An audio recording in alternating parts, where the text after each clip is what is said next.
Imagine you arrive at the airport. You just want to find your gate. But suddenly, you're walking past 10 perfume stores, 3 coffee shops, and a giant chocolate wall. You think you're lost. But what if you were supposed to be?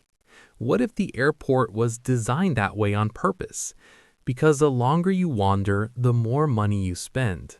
And airports know this. Today, we're uncovering the secret reason airports want you to get a little lost. Let's start with something strange. Airports don't actually make most of their money from airplanes. Sounds weird, right?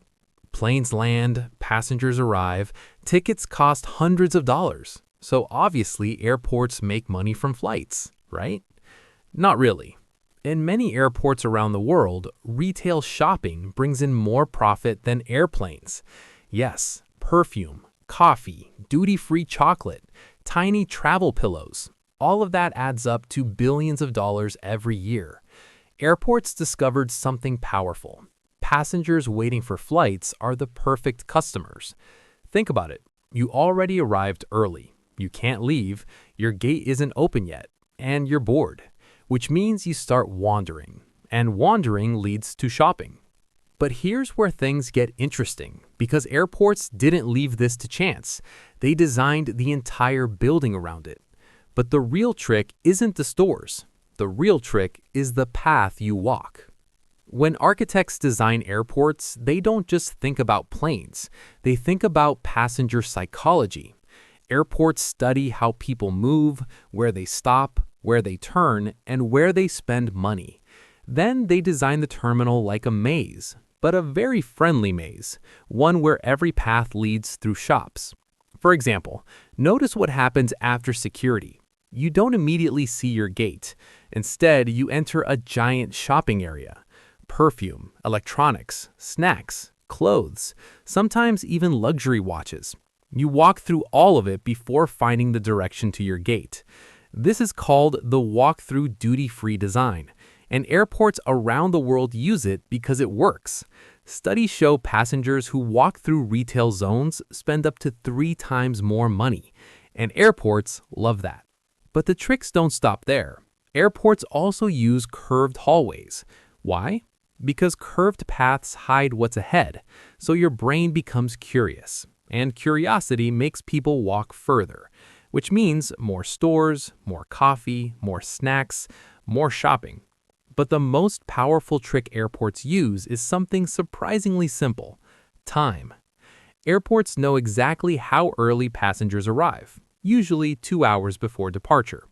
That creates a powerful moment. You're stuck in the terminal. You can't go home. You can't board yet. You're in waiting mode. And waiting makes people spend money because buying something feels like doing something useful. So airports make the waiting areas right next to stores. Not empty hallways, not quiet rooms, but shopping zones.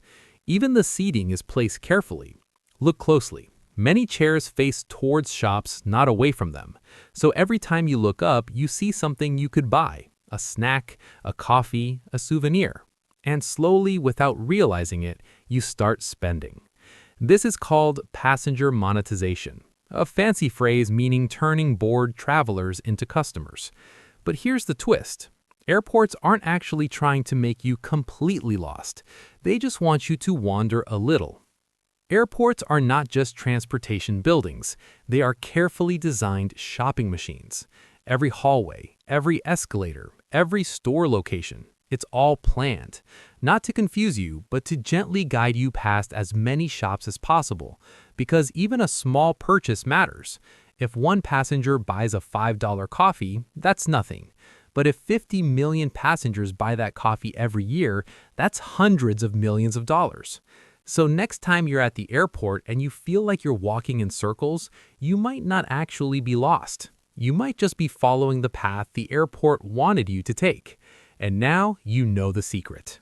If you enjoyed this breakdown of hidden economics, subscribe for more videos explaining the invisible systems that shape our world. Because sometimes the biggest businesses are hiding in places we walk through every day.